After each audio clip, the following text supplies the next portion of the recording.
Kita akan proses dulu mengenai materi yang kemarin ya.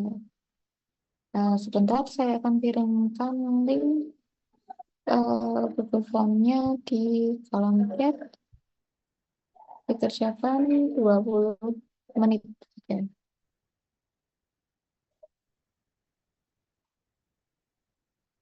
Jalan. Yuk.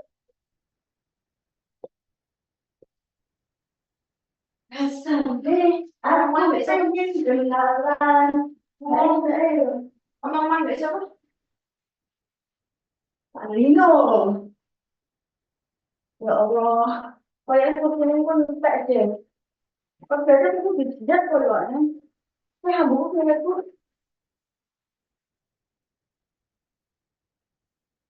Kita kita berusaha. Terus dia loh. Ini kan aku cuma. Ya loh.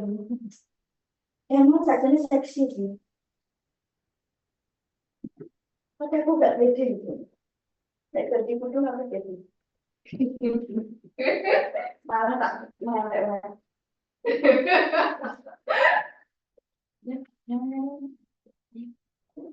Juga menurut Bobo kan coy. Masa kok sama tak serius tapi kayak apa nih? Apakah linknya bisa dibuka?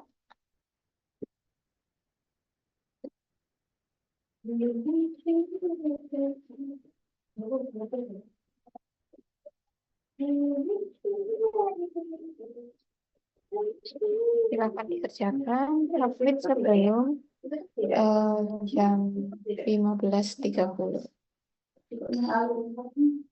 Iya, iya.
Oke, baik. Apakah sudah selesai mengerjakannya?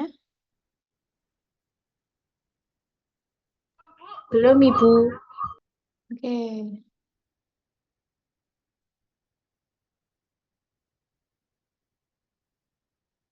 Nanti 15.30 kita mulai materi karena 15.30 link sudah ditutup.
Boleh lah ya, Mega.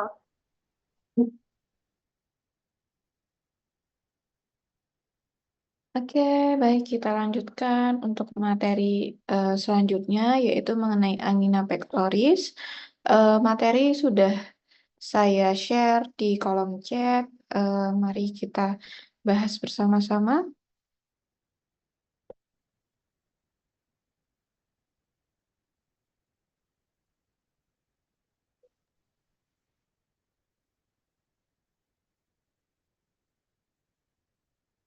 Oke, baik. Angina pectoris itu salah satu penyakit dari jantung koroner. Ya, jadi teman-teman sering mendengar penyakit jantung koroner atau PJK, yaitu terjadi gangguan di pembuluh darah arteria koroneria. Oke, baik.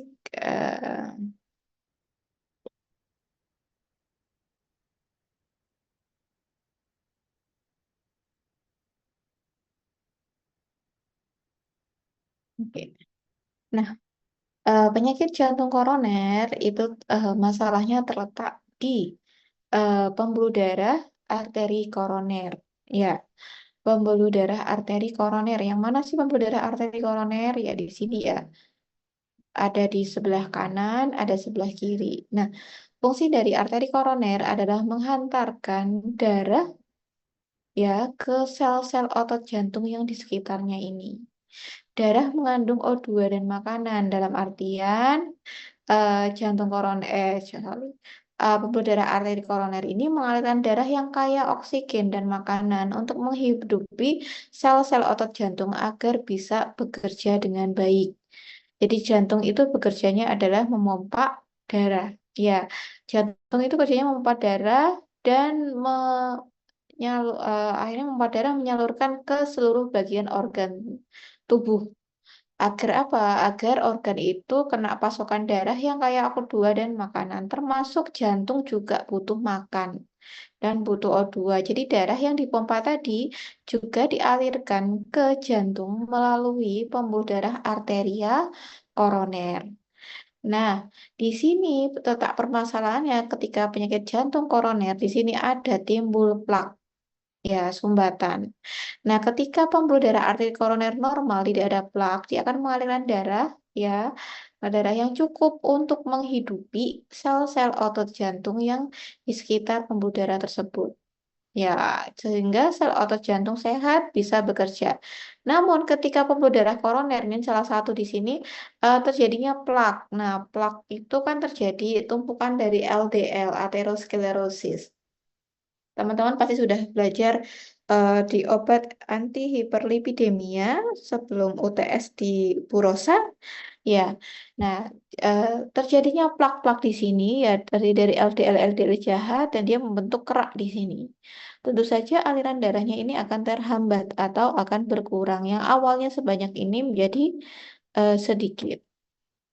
Nah, jadi teman-teman, eh, obat-obat anti hiperlipidemia dibutuhkan pada penyakit jantung koroner.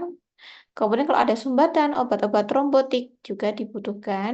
Kemudian obat-obat hipertensi juga dibutuhkan pada penyakit jantung koroner. Jadi kita sudah mempelajari semua ya, obat anti hipertensi sebelum semester sebelumnya ya farmakologi satu, kemudian obat anti hiperlipidemia itu waktu sebelum UTS oleh Bu Rosa dan obat-obat anti trombotik ya atau yang mencegah pembentukan trombus itu kita pelajari barusan kemarin. Oke. Nah, penyakit jantung koroner di sini ada angina, angina pectoris. Nah, angina pectoris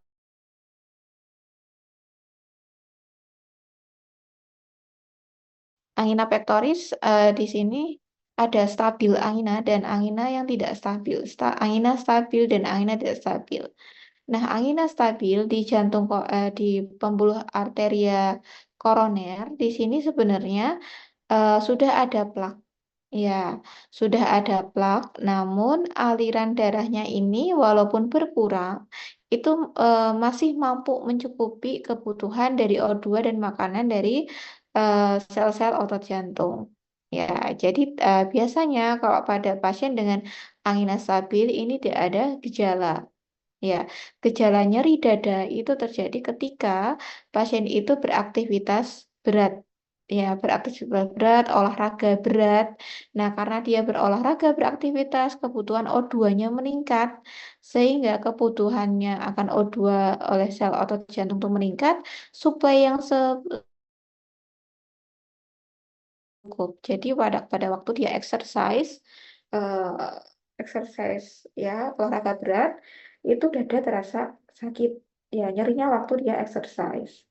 Nah di sini ketika dicek profil EKG-nya dia tampak normal dan kadar troponinnya dia normal. Kemudian anginnya yang tidak stabil. Nah anginnya yang tidak stabil ini plaknya pecah. Plaknya pecah sehingga mengundang platelet-platelet atau trombosit berkumpul di sini. Inilah yang dinamakan trombus ya. Trombus adalah gumpalan darah di tempat yang salah. Seharusnya trombus itu berkumpul pada pembuluh darah yang sobek atau yang kena tusukan. Namun entah kenapa ya ketika plak ini pecah atau apa retak gitu ya, malah mengundang platelet-platelet atau trombosit berkumpul di sini. Akhirnya yang awalnya plak ini menghambat alirannya segini ditambah lagi sampai segini. Ya, tambah sempitlah aliran darah yang menuju sel-sel otot jantung. Ya. Nah, di sini adanya trombus ya. Trombus ini kan seharusnya kan sinyalnya kan kalau ada pembuluh darah yang rusak, ayo kita kumpul. Nah, ini eh, salah gitu ya. Ini malahnya plak yang retak atau ruptur, ya rusak. Nah, itu dikiranya pembuluh darahnya yang rusak ya. Jadi kayak salah miscommunicate ya. Jadi dia menjadi bekuan di tempat yang salah. Ya. Jadi bekuan itu sebenarnya berguna untuk memperbaiki dinding pembuluh darah yang rusak, tapi malah dia tidak berguna atau malah merugikan jika dia terbentuk pada di sini, pada plak yang ruptur atau rusak. Nah, ini yang mengakibatkan pembuluh darahnya ini semakin sempit, ya, aliran darahnya semakin sedikit. Nah, pasokan O2 dan makanan juga semakin sedikit. Nah, ini yang angina tidak stabil.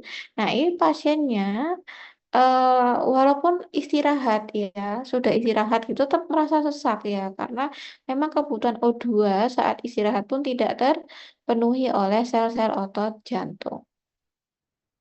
Kemudian penampakan elektrokardiogramnya bervariasi, bisa saja normal, bisa saja meningkat gelombang T-nya atau menurun gelombang ST-nya. Nah, kemudian troponinnya masih normal. Oke, baik kita menuju ke infak miokard. Apa bedanya infak miokard dengan angina stabil dan tidak stabil? Kita lihat di sini. Ini adalah apa namanya istilahnya jantung, otot-otot jantung ya di miokard. Ini yang tidak ada infak. Yang ada infak ini disebut dengan infak miokard. Apa sih artinya infak miokard? Ketika ada beberapa sel otot jantung itu mati karena tidak ada suplai O2 dan makanan. Nah, di sini trombusnya meluas sampai menyumbat di sini. Ya, akhirnya sel-sel otot jantung yang di sekitar sini nggak ada suplai O2, nggak ada suplai makanan, sehingga dia mengalami kematian sel dan tidak bisa memompa jantung lebih adekuat lagi. Ya, sehingga di sini ada kawasan sedikit yang di mana terjadi kematian sel-sel otot jantung. Nah, ECG-nya bisa normal, hampir mirip dengan angina yang tidak stabil bisa eh, gelombang T-nya naik, gelombang ST-nya turun. Kemudian yang jadi beda di sini adalah troponinnya dia meningkat. Nah, kalau troponinnya sudah meningkat, berarti menjadi eh, apa namanya indikasi terjadi kematian sel-sel otot jantung. Kemudian ada ini yang non-STEMI, tidak adanya elevasi gelombang ST. Kemudian untuk yang lebih progres yang lebih berat lagi adalah STEMI. Ya, STEMI ini adalah kepanjangnya adalah ST Elevation Myocard Infarct. Infarct miokard dengan kenaikan gelombang S dan T. Nah, dilihat di sini gelombang ECG-nya sudah berbeda. Terjadi elevasi gelombang S dan T. Nah, di sini terjadi infark miokard akut. Ya. Nah, di sini lebih banyak, lebih luas lagi sel-sel otot jantung yang mati. Kadar troponin juga semakin meningkat. Nah, di sini sudah terjadi serangan jantung ya. Di sini sudah tertutup semua dan ini butuh trombolitik untuk menghancurkan trombus di sini. Oke. Oke, di sini ada aorta, kemudian di sini ada pembuluh darah arteri koroner. Kalau yang stabil angina cuma ada plaknya di sini. Kalau yang angina tidak stabil sudah muncul gumpalan darah di sini, sehingga aliran darahnya tidak bisa mengalir. Ada tiga tipe angina, yaitu angina stabil, jadi nyeri dada yang dapat diprediksi saat beraktivitas. Jadi ketika ketika tidur santai tidak ada nyeri, tapi ketika lari-lari beraktivitas yang berat akan ada timbul nyeri dada. Kemudian angina yang tidak stabil, nah ini ditandai dengan nyeri yang terjadi dengan semakin sedikit aktivitas yang berpuncak pada nyeri saat istirahat. Jadi dengan sedikit aktivitas saja sudah nyeri dan berpuncak pada saat istirahat pun ikut nyeri. Kemudian varian angina, nah ini jarang sekali terjadi, dapat terjadi saat istirahat dan disebabkan oleh spasme arteri koroner dan seringkali berhubungan dengan penyakit ateromatos. Nah, di sini gejalanya adalah nyeri tekanan atau beban berat di dada. Ya, kemudian nyeri digambarkan secara bervariasi ya, ada sesak, terbakar, remuk, seperti diremas, kemudian nyeri yang deep atau dalam. Nah, di sini peningkatan intensitas nyeri itu bertahap ya, dan penurunan juga ikut bertahap. Nah, dan ini sesak nafas juga sering disertai dengan gejala sesak nafas, durasinya sekitar 0,5 sampai 30 menit. Lokasi nyerinya nggak hanya di dada sebelah kiri, bisa melebar ke bahu, kemudian lengan kanan, kemudian di apa namanya, lengan kiri, lengan kanan, kemudian bagian epigastrum, kemudian bagian belakang. Nah, itu nyerinya bisa sampai melebar. Kemudian infak miokard ya, perkembangan dari angina pectoris itu akan menjadi kalau tidak tertangani ya dengan bagus akan terjadi infak miokard. Nah, infak miokard ini adalah ketika arteri koroner itu sudah tersumbat oleh yang namanya trombus. Nah, di sini berakibat fatal yang merupakan penyebab umum dari kematian. Karena apa? Karena sel otot-otot jantungnya mati, kemudian jantungnya itu gagal untuk memompa darah. Nah, karena apa? Karena otot-otot jantung itu bergantung pada metabolisme yang butuh oksigen. Ya. Jika pasokan oksigen tetap di bawah nilai kritis, nah serangkaian peristiwa yang menyebabkan kematian sel otot jantung pun akan terjadi. Nah, sebenarnya apa sih patofisiologi dari angina pectoris? Nah, penyebab utama dari angina pectoris itu adalah imbalance. Imbalance itu artinya eh, tidak ketidakseimbangan antara apa? Kebutuhan oksigen yang dibutuhkan oleh jantung sama suplai oksigen yang melewati pembuluh darah arteri koroner.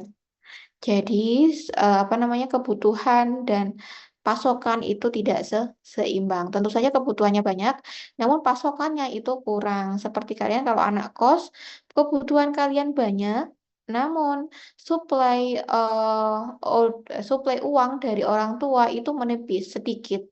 Ya, akhirnya terjadi ketidakseimbangan. Nah, di sini eh, apa saja sih yang menyebabkan suplai oksigen dan apa saja faktor yang menyebabkan kebutuhannya oksigen. Ya, kebutuhan sama supply itu harus seimbang. Nah, kebutuhannya otot jantung itu untuk ngapain sih kok dia butuh oksigen? Yang pertama adalah untuk berdetak. Heart rate, detak jantung itu membutuhkan O2. kontraktilitas. Jadi untuk memompa dia berkontraksi, otot jantung berkontraksi, dia butuh O2. Kemudian tekanan di dinding di jantung, ya di dalam jantung. Nah, jantung itu kan dia punya tekanan ya. Jantung itu enggak lembek, lemes itu enggak. Jantung itu dia apa namanya kaku, punya tekanan. Nah, untuk mempertahankan tekanan dinding itu dia butuh yang namanya oksigen. Nah, oksigen itu disuplai dari mana? Disuplai dari darah yang mengalir dari pembuluh darah arteri koroner. Ya, berarti suplai oksigen itu adalah darah yang mengalir dari pembuluh darah arteri koroner. Kemudian ekstraksi oksigen itu seberapa banyak ya. Jadi darah yang mengalir itu diekstraksi. O2-nya itu seberapa banyak, itu yang akan mempengaruhi dari suplai oksigen. Kemudian availabilitas atau ketersediaan oksigen. Nah, biasanya kalau anemia, ketersediaan oksigen dalam darah itu rendah karena apa? Hemoglobinnya rendah. Kemudian kalau pasien dengan saturasi oksigen kecil atau rendah, oksigen yang terkandung pada darah itu juga kecil. Nah, itu akan berpengaruh pada suplai oksigen ke sel otot jantung. Nah, bagaimana caranya untuk menyeimbangkan? Tentu saja dengan menurunkan permintaan dan meningkatkan supply. Jadi kalau kalian anak kos, ya caranya gimana biar imbang, biar kalian nggak merasa eh, kekurangan, berartinya kebutuhan kalian kurangilah. Ya, kebutuhan yang tidak perlu, misalnya eh, beli beli yang bukan kebutuhan primer itu jangan dulu, jalan-jalan nggak usah dulu. Nongkrong di kafe nggak usah dulu. Nah, itu menurunkan kebutuhan dari uangnya ya. Kalau di jantung dia menurunkan kebutuhan dari oksigen. Kemudian meningkatkan delivery dari oksigen atau meningkatkan suplai oksigen. Ya kalau kalian anak kos ya selain menurunkan kebutuhan juga meningkatkan suplai. Misalnya apa? Ya, misalnya dengan minta kiriman uang lagi atau kalian kerja part time sehingga suplai uang itu akan meningkat dan akan menutupi kebutuhan teman-teman. Nah, miriplah dengan itu. Ya, jantung juga gitu, punya kebutuhan O2 yang harus dipenuhi oleh suplai O2 dari yang melewati arteria koroneria. Oke, kita harus tentukan dulu ya untuk menurunkan kebutuhan oksigen itu kita tentukan dulu apa sih yang menghabiskan O2 itu atau membutuhkan O2 yang banyak itu di faktor yang mana gitu. Jadi sama seperti yang kalian seperti anak kos dihitung dulu yang bikin boros itu sebenarnya apa sih gitu ya. Jadi kalau makanan kebutuhan primer, kemudian kalau kos itu wajib. Oh yang harus dikendalikan adalah oh ini jalan-jalannya, kemudian nongkrongnya, oh beli makanan yang nggak perlu. Nah itu sama. Kita harus menentukan kebutuhan demand oksigen yang harus diturunkan. Nah kebutuhan dari O2 itu tentukan apa saja, yaitu adalah tekanan dari dinding jantung. Nah, dinding jantung tekanannya itu ditentukan oleh apa? Volume dari ventrikel. Nah, volume dari ventrikel sama seperti balon ya. Semakin volumenya itu besar, maka tekanannya semakin tinggi. Ketika tekanan dinding semakin tinggi, maka kebutuhan oksigen juga semakin tinggi. Oke, ini ketika volume naik, wall stressnya naik, kebutuhan oksigen juga ikut naik. Kemudian ketebalan, ya ketebalan dinding jantung. Ketika ketebalan dindingnya jantung naik, tekanan dinding jantung naik, dan kebutuhan oksigen juga ikut naik. Kemudian tekanan di dalam ventrikel itu sendiri. Di dalam ventrikel atau bilik itu punya tekanan ya. Kalau tekanannya kalau tekanannya naik, maka tekanan dinding juga ikut naik, kebutuhan oksigen juga ikut naik. Nah, tekanan dalam ventrikel itu ditentukan oleh apa? Ada dua, yaitu tones atau irama atau tekanan dari arteri, irama dari tekanan dari pembuluh darah vena. Nah, arteri ini ditentukan oleh apa? Oleh tahanan dari pembuluh darah perifer. Ya, seperti mata kuliah anti hipertensi ya. Pembuluh darah perifer ini adalah kalau di arteri adalah arteriole. Ya, arteriol berartinya pembuluh darah arteri yang paling kecil. Ya, di sini dia punya hambatan ya, punya resistensi atau tahanan di mana ini kalau meningkat tahanannya, arterial tone-nya meningkat, tekanan ventrikel meningkat, wall stress-nya meningkat, kebutuhan oksigen juga meningkat. Kemudian tekanan darah di pembuluh darah arteri. Ketika tekanan darah di pembuluh darah arteri meningkat, maka arterial tone-nya meningkat, tekanan di intraventrikular meningkat, eh, tekanan di dinding juga meningkat, kebutuhan O2 meningkat. Nah, ini yang disebut dengan systolic wall stress. Jadi ketika arteri itu kan pembuluh darah yang keluar dari jantung. Ya, ketika jantung memompa darah, ya, maka darah itu akan dikeluarkan lewat aorta, kemudian ke arteri dan menghasilkan suatu tekanan. Nah, tekanan itu yang disebut dengan systolic wall stress. Kemudian pada sistol, tekanan intraventrikular harus melebihi tekanan aorta untuk mengeluarkan darah. Nah, pada saat dia mompa, ya berarti tekanan dalam bilik ini harusnya lebih besar ya, biar bisa mompa darah ke pembuluh darah arteri. Kemudian ton dari pembuluh darah vena, itu ada kapasitas dari sirkulasi vena ke kapasitas kapasitas vena dari sirkulasi vena ini apa? Nah, pembuluh darah vena itu adalah pembuluh darah yang balik ke jantung ya. Dia mengontrol ya jumlah darah yang disimpan di vena versus jumlah yang dikembalikan di jantung. Nggak semuanya jumlah volume darah dikembalikan ke jantung. Pasti ada yang masih stay tetap tinggal di vena. Nah, yang tetap tinggal di vena itu yang menentukan dari tone dari pembuluh darah vena. Kalau dari pembuluh darah vena tekanan darahnya naik, maka tekanan ventricle juga ikut naik, wall stress-nya naik, kebutuhan oksigen juga ikut naik. Inilah yang dinamakan dengan diastolic wall stress. Diastolic wall stress itu ketika darah itu ya dikembalikan ke jantung ya, masuk ke serambi serambi kiri masuk ke bilik kiri. Nah, itu yang dinamakan diastolic wall stress. Ketika diastolic wall stress-nya meningkat, venous tone-nya meningkat, kemudian wall stress-nya meningkat, kemudian oksigen juga meningkat. Oke, selain wall stress, juga ada heart rate, detak jantung. Semakin tinggi detak jantung, maka kebutuhan oksigen semakin meningkat. Teman-teman coba lari-lari ya dari lantai 6 ke lantai 1, nggak pakai lift. Akhirnya kalian terengah-engah dan detak jantung kalian cepat. Untuk apa? Untuk apa namanya? Karena kalau kalian terengah-engah kan butuh O2 yang banyak dan darah itu butuh mompa banyak darah gitu kan untuk mencukupi suplai. Akhirnya jantung disuruh berdetak cepat supaya apa? Supaya suplai oksigennya meningkat. Namun detak jantung ini juga membutuhkan ya semakin tinggi detak jantung, O2 yang dibutuhkan semakin tinggi. Kemudian kontraktilitas ya semakin kontraktilitasnya naik pada otot jantung, ya, semakin dia memompa darah, maka O2 yang dibutuhkan meningkat.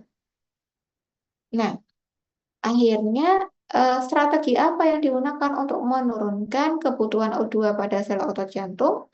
Yaitu diarahkan pada penurunan kebutuhan oksigen pada otot jantung dengan menurunkan detak jantung, kemudian menurunkan kontraktilitas otot jantung, atau volume dan tekanan ventrikel. Nah, obat-obat inilah yang akan bekerja di sini untuk menurunkan kebutuhan O2.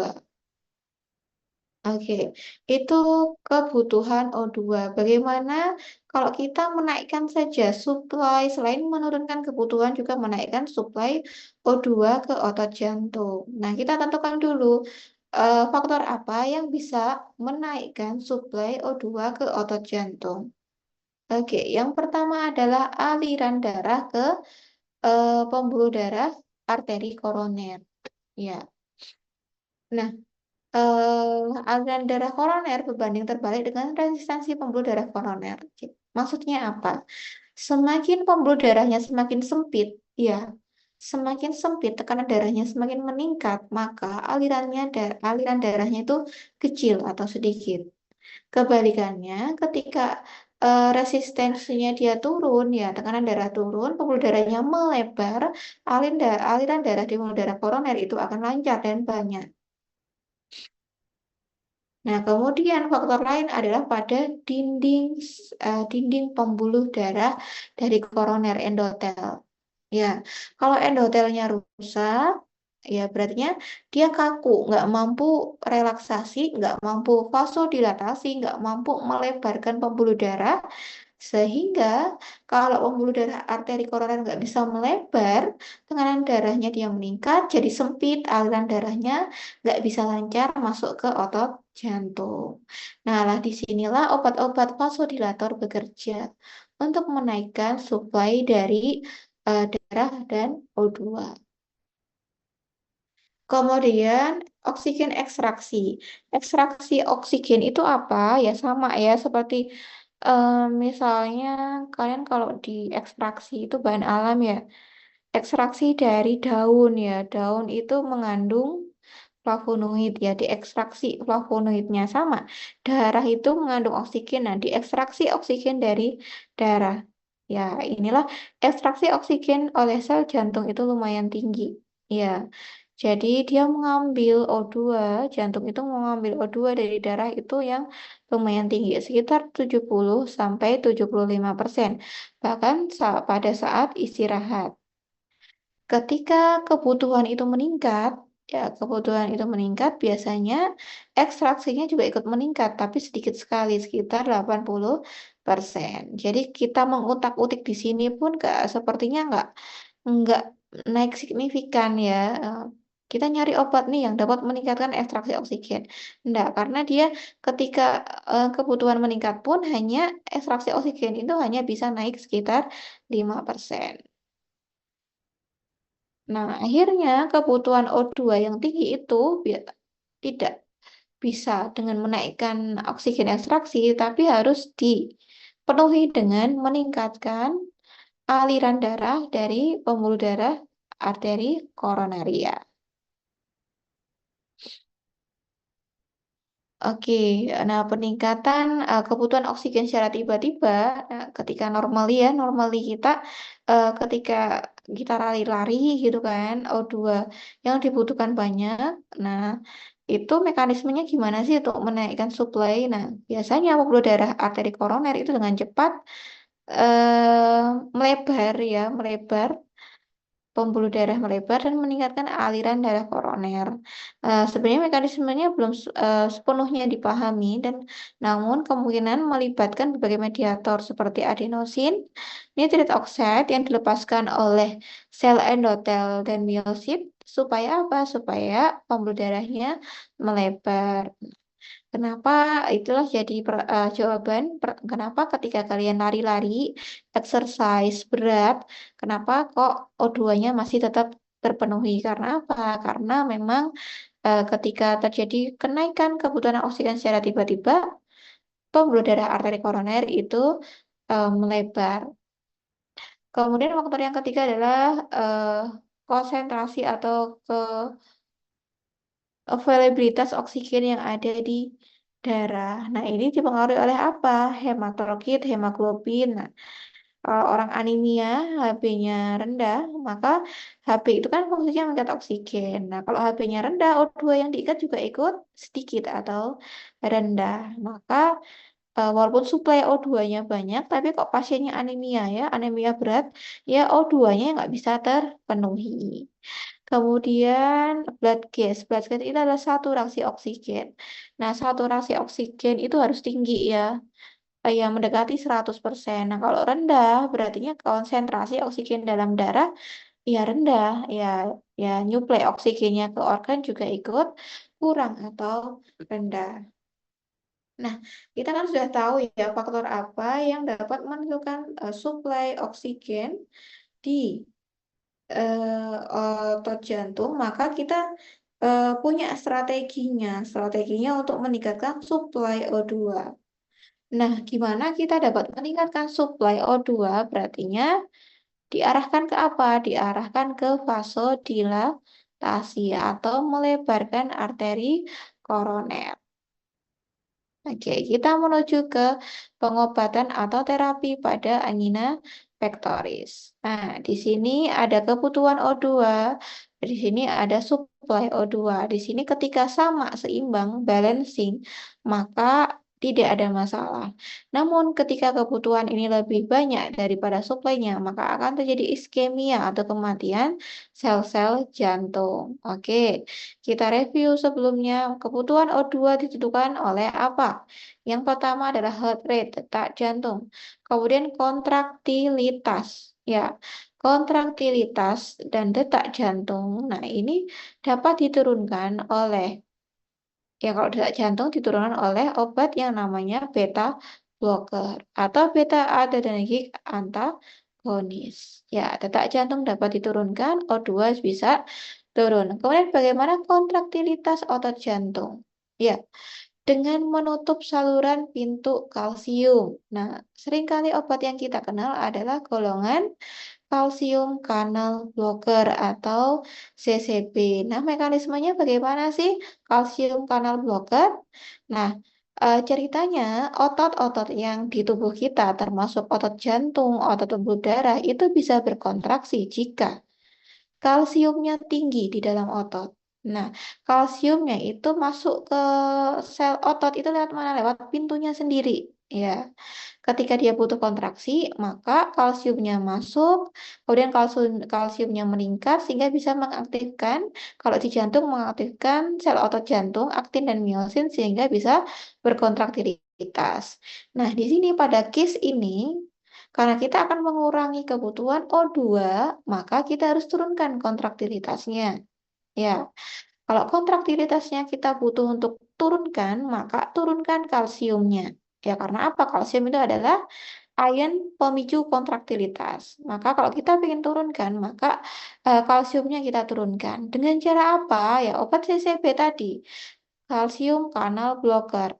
Jadi ngeblok pintu kalsium. Jadi dia ngeblok pintunya kalsium si otot jantung supaya kalsiumnya nggak masuk ke otot jantung. Ya, sehingga kalsiumnya di otot jantung dia turun, maka kontraktilitasnya juga ikut turun. Sehingga O2 yang dibutuhkan juga ikut turun. Oke, itu mengenai kebutuhan di detak jantung dan kontraktiliti atau kontraktilitas.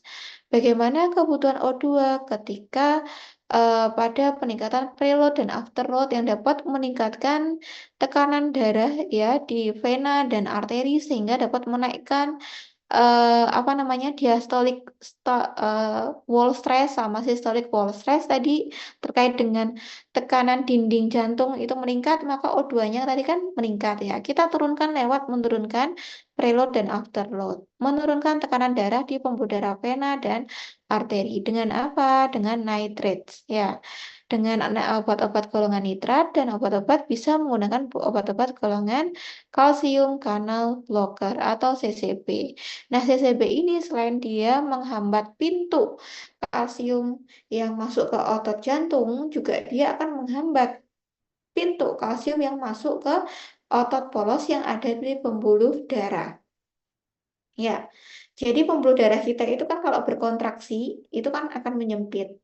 Nah, di situ ada otot polos yang dia tugasnya untuk menyempit atau berkontraksi. Nah, pembuluh darah menyempit itu ketika konsentrasi kalsium di sel otot polos itu meningkat. Ya, ketika kalsiumnya meningkat di otot polos pembuluh darah, maka kontraksinya meningkat, maka akan mengalami yang namanya vasokonstriksi atau menyempit pembuluh darahnya. Kita kan nggak mau nih menyempit karena kalau menyempit tekanan darahnya naik, wall stressnya ikut juga naik, maka butuh O2-nya juga akan tinggi. Nah, akhirnya kita cegah ya untuk eh, tidak vasokonstriksi alias kita mengusahakan untuk vasodilatasi. Nah, vasodilatasi tadi yang menyebabkan kontraksi pada otot polos pembuluh darah itu apa? Kalsium. Maka kita tutup ya pintu masuknya kalsium. Kalau kita tutup pintu masuknya kalsium, maka kadar kalsiumnya dalam otot polosnya turun dan akhirnya dia bisa bervasodilatasi. Nah, ini mengenai obat-obat yang dapat menurunkan kebutuhan O2. Kemudian ada obat-obat yang menaikkan suplai O2. Oke, di sini, nah tadi ya suplai O2 tadi ada satu jalur saja, arteri koroner ya. Mau tidak mau kita harus memperbaiki jalur lewatnya darah atau oksigen, yaitu kita perbaiki jalurnya arteri koroner. Yang pertama adalah vasodilator, khususnya adalah CCB. Nah, vasodilator arteri koroner ya, ya kalau kita bisa melebarkan arteri koroner, otomatis darah yang lewat juga akan lebih banyak dibandingkan kalau pembuluh darahnya sempit. Ya, semakin lebar pembuluh darahnya, semakin bagus aliran darahnya dan O2, suplai O2-nya semakin bagus. Maka kita pakai obat vasodilator. Kemudian bagaimana kalau arteri koronernya tadi ada plak? Ya, permasalahannya memang ketika ada plak dan trombus yang menyumbat. Nah, nggak cukup untuk melebarkan saja. Karena apa? Karena masih ada sumbatan. Ya, dan sumbatan itu akan terbentuk terus-menerus kalau pada angina yang stabil. Nah, pada plak tadi, LDL tadi, LDL yang terbentuk kalau pasiennya makan lemak terus ya, LDL-nya meningkat, plaknya dia akan terbentuk terus-menerus. Ya, nah untuk menghindari adanya plak aterosklerosis, maka dibutuhkan obat-obat yang dapat menurunkan LDL. Nah, obat-obatnya adalah golongan statin. Kemudian, nah kalau kasusnya plaknya itu ruptur atau pecah sehingga dia mengundang trombus ya, mengundang trombosit untuk membentuk trombus. Ya sudah terlanjur terbentuk trombus. Nah, kalau sudah terlanjur terbentuk trombus mau tidak mau harus kita tambahkan obat antitrombotik. Ya, kalau misalnya trombusnya masih dalam keadaan pengumpulan platelet, maka eh, kita kasih antiplatelet, contohnya adalah aspirin, ya, clopidogrel, ya. Kemudian kalau sudah dalam bentuk koagulasi, ya koagulan ya kita kasih antikoagulan, tapi jarang ya. Kalau sudah jadi trombus, apa namanya trombin ya, trombus yang sudah kaku ya, trombus yang sudah menyumbat, maka biasanya pada pasien dengan infak miokard yang jadi sumbatan yang keras gitu ya, apa namanya, trombusnya sudah diikat-ikat benang fibrin, maka kita butuh yang namanya fibrinolitik. Ya, trombolitik, penghancur atau menghancurkan benang fibrin, yaitu yang kita pelajari kemarin adalah streptokinase, ateplase, tenekplase. Ya, itu yang kita bisa gunakan untuk pada serangan jantung akut ya. Pada jam-jam kritis harus dapat ya supaya sumbatannya cepat hancur dan aliran darah itu segera mengaliri otot-otot jantung. Nah, ini adalah obat-obat di angina. Karena statin sudah kita pelajari ya. Statin sudah dipelajari sebelum UAS. Obat-obat trombotik juga sudah dipelajari sebelum ini. Maka kita bahas mengenai obat-obat yang selain statin dan trombotik, yaitu obat-obat nitrates, nitrates, jadi obat-obat golongan nitrat yang bisa memvasodilatasi, kemudian obat-obat golongan beta blocker yang bisa menurunkan detak jantung, kemudian obat-obat CCB yang bisa menurunkan tekanan darah juga dapat apa namanya melebarkan pembuluh darah. Kemudian ada beberapa obat yang baru seperti ranolazine dan ivabradine. Oke, pertama kita bahas mengenai golongan obat nitrates. Nitrate oxide. Nah, sebenarnya tubuh kita itu menghasilkan yang namanya NO atau nitrate oxide. Ketika dibutuhkan, maka sel endotel yang ada di dinding pembuluh darah kita mengeluarkan yang senyawa namanya nitrate oxide. Nah, NO ini gunanya adalah untuk melebarkan pembuluh darah. Ya, namun pada pasien dengan angina atau infak miokard, NO yang dalam di tubuh kita tuh nggak cukup ya, harus dapat nitrate oxide yang dari luar. Nah, obat-obat termasuk obat-obat golongan nitrate. Nah, sebenarnya obat-obat nitrate itu berasal dari mana sih? berasal dari gas radikal bebas ya, terbentuk di atmosfer selama badai petir. Nah, nitrates itu kan awalnya kalau teman-teman coba flashback lagi, pelajari coba materi anti hipertensi semester sebelumnya. Ke obat-obat golongan nitrates itu awalnya adalah berasal dari dinamit ya, bahan peledak ya. Karena dia sifatnya adalah mudah meledak ya. Tapi kalau obat sudah diformulasikan dalam obat, tidak akan meledak di tubuh kita. Nah, tadi nitric oxide juga terbentuk dalam tubuh kita dengan reaksi yang dikatalisis enzim antara oksigen dengan molekul L-arginin. Nah, kemudian nitrit oxide ini dihasilkan dari L-arginin oleh nitrit oxide sintetase atau NOS.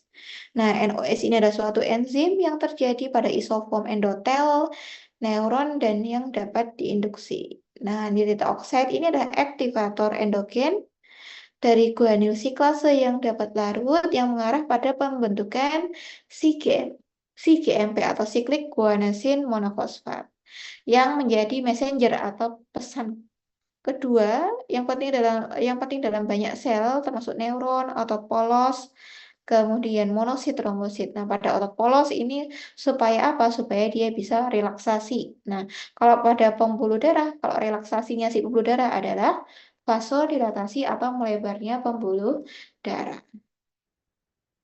Oke, ini mekanismenya dari nitrate oxide. Ya, intinya kalau nitric oxide ini maka dia akan mengaktifkan guanyl siklase ya. Guanyl siklase yang di mana akan merubah guanyl trifosfat menjadi siklik guanomonofosfat. Nah, siklik guanomonofosfat ini ya yang akan merubah miosin eh, LC fosfat menjadi miosin LC. Nah, miosin LC inilah yang akan memicu yang namanya relaksasi. Nah, ini mekanismenya dari nitrit oxide. Nah, efek hemodinamiknya pada jantung itu seperti apa? Nah, nitrit tadi adalah tugasnya adalah vasodilator. Jadi memicu relaksasi dari otot polos di pembuluh darah, baik di pembuluh darah arteri koroner maupun arteri. Nah, pada konsentrasi rendah, nitrogliserin ini biasanya lebih memilih melebarkan vena daripada arteriolus. Ya. Kalau vena itu dilebarkan, dapat menurunkan jumlah venous return atau jumlah darah yang balik ya ke jantung sehingga apa namanya tekanan jantungnya juga ikut turun ya karena chamber size-nya juga ikut turun ya semakin rendah semakin sedikit darah yang balik berarti kan tekanannya semakin rendah akhirnya ya dapat menurunkan kebutuhan oksigen. Kemudian, kalau bagaimana dengan arteri? Ya, pada pembuluh darah arteri ini mungkin tekanan darahnya turun. Nah, kalau denyut jantung nggak ngefek dia. Denyut jantung itu tetap nggak berubah. Mungkin sedikit meningkat ya, mungkin gara-gara ketika tekanan darah terjadi penurunan tekanan darah akan terjadi refleks yang namanya refleks takikardi. Kemudian resistensi pembuluh darah paru dan curah jantung juga sedikit berkurang. Nah, bagaimana kalau tadi nitrate dalam konsentrasi rendah? Bagaimana kalau nitrate dalam dosis yang lebih tinggi? Nah, di sini kapasitas vena ini dapat turun ya, dapat turun. Kalau semakin lebar, maka venanya semakin melebar. Nah, di sini akan terjadi penurunan tekanan darah sistolik dan diastolik, serta dapat menurunkan curah jantung. Ya, kalau dosis tinggi, maka efek samping yang akan terjadi pucat, kelemahan, pusing ya.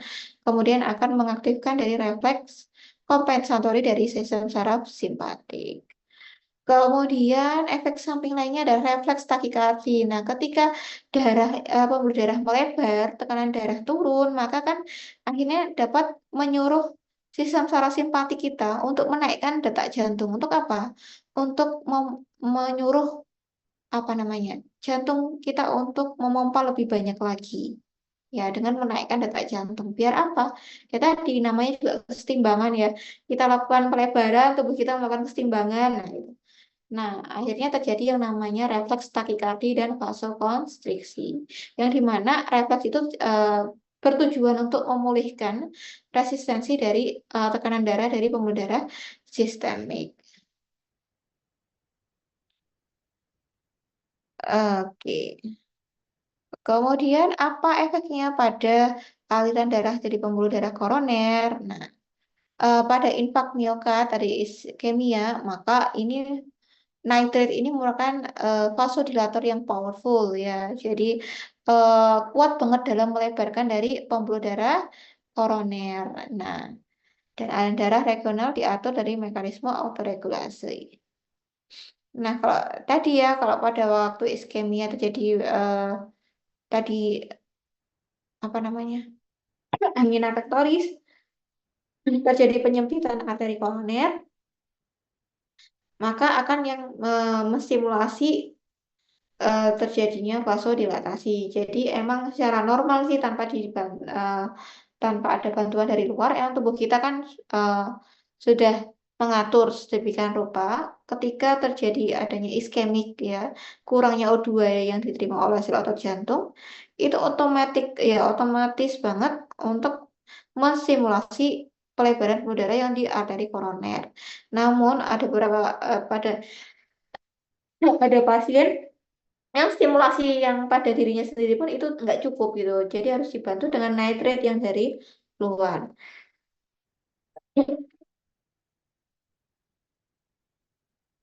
Nah, ketika O2 itu terjadi peningkatan yang meningkat, ya dia sudah mengalami pelebaran di pembuluh darah. Nah, tapi kok ngerasa kurang aja sih otot jantung O2. Nah, perluasan yang lebih lanjut ini sudah tidak mungkin dapat dilakukan. Nah, di sini hasil percobaan menyatakan bahwa vasodilatasi arteri koroner pada hewan coba, ya secara umum diterima bahwa nitrate ini bisa meredakan nyeri angina dengan melebarkan arteri koroner. Iya, kalau pada angina serangan jantung kan dia merasa nyeri yang sangat hebat di bagian dada atau merasa tertindih. Nah, ternyata si nitrate ini dapat meredakan si nyeri angina tadi. Dengan cara apa? Melebarkan arteri koroner sehingga dapat meningkatkan aliran darah pembuluh darah koroner. Dengan adanya kekakuan koroner yang signifikan, jadi ada penurunan aliran darah yang tidak proporsional ke otot jantung, ya, kemudian mengalami kompresi ekstravaskuler terbesar selama sistol. Nah, nitrate oksigen ini cenderung mengembalikan aliran darah di daerah ke arah yang lebih normal. Kemudian sebagian besar hipotesis berfokus pada kemampuan nitrate organik untuk menyebabkan pelebaran dan mencegah penyempitan pembuluh darah epikardial besar tanpa mengganggu autoregulasi dari pembuluh darah kecil yang bertanggung jawab atas 90% dari em, resistensi atau naiknya tekanan darah di pembuluh darah koroner secara keseluruhan. Oke, nitrate juga dapat menurunkan kebutuhan O2 pada sel otot. Ya, kalau yang tadi mekanismenya adalah menaikkan supply dengan melebarkan pembuluh darah arteri. Kalau ini, ya ternyata diusut-usut nitrate juga itu nitrat organic nitrates ini dapat menurunkan kebutuhan O2 pada sel-sel otot jantung. Nah, bagaimana mekanismenya? Ya, mekanismenya karena ini sudah jam 16.18, kita lanjutkan minggu depan ya. Kita lanjutkan minggu depan bagaimana sih nitrat ini bisa menurunkan kebutuhan O2 dalam sel-sel otot jantung. Nah, dari sini apakah ada yang mau ditanyakan?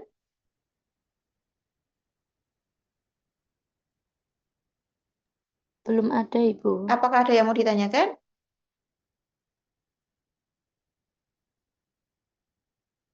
Halo, kok nggak ada suaranya? Tidur semua? Sepertinya belum ada, Ibu. Apakah ada yang mau ditanyakan? Tidak, Belum belum ada ada, ibu. Ibu. Belum ada bu. Ada nggak ada yang tanyakan ya? Belum Oke, ada saya bu. Bu tadi saya belum tidak ada. ikut postes bu karena Bu, Ya, halo. ya, Tadi saya tidak ya. ikut postes Bu, karena masih ada bimbingan Ibu. Apakah ada Oke, postes bagi yang tidak sempat ikut postes, berarti ikut ulang? postes, ikut postes nanti di UAS. Oh, oke, masih Bu. Ada yang mau ditanyakan lagi, tapi memang maksimal nilainya tidak semaksimal waktu ikut postes. Ya, jadi walaupun dapat 100, ya jadi ada konversinya nggak bisa disamakan dengan nilai yang teman-teman ikut postes hari ini. Gitu. Oke, ada yang tanyakan lagi?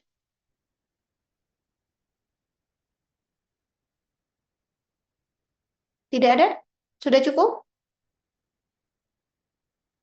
Halo, sudah cukup? Cukup, Sudah Ibu. Bu. Cukup, Ibu. Oke, sudah cukup. Minggu depan kita lanjutkan materi ini. Kalau sudah selesai, kita post-test. Ya, post-test sudah selesai, kita lanjutkan ke materi gagal jantung. Oke, semoga bermanfaat dan dapat diserap dengan baik. Semoga penjelasan saya tadi cukup jelas.